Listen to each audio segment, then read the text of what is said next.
মাত্র একটা grocery store কিনে ফেলেছি, যেখানে এত খাবার আছে যা দিয়ে গোটা একটা শহরকে খাওয়ানো যেতে পারে। আর তারপর আমি ডিসাইড করলাম একজন র্যান্ডম লোককে এখানে আমি বন্দি করে দেব।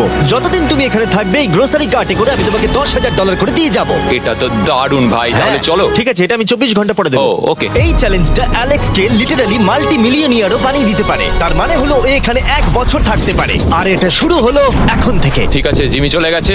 আমার তো এখান থেকে যেতেই ইচ্ছা করছে না। আমি গোটা বছর কাটিয়ে দিতে পারি এখানে। চলো কিছু শপিং করা যাক। আর যদি অ্যালেক্স রেড লাইনটাকে ক্রস করে, যেটা আমরা গ্রোসারি স্টোরের চারপাশে লাগিয়ে দিয়েছি, তাহলে চ্যালেঞ্জটা শেষ হয়ে যাবে আর ও জেতা টাকা নিয়ে বাড়ি চলে যেতে পারবে। আর এটা জানার জন্য যে ও ভিতরে কি করছে, আমরা গ্রোসারি স্টোরের প্রতিটা কোণে কোণে একটা করে ক্যামেরা লাগিয়ে দিয়েছি।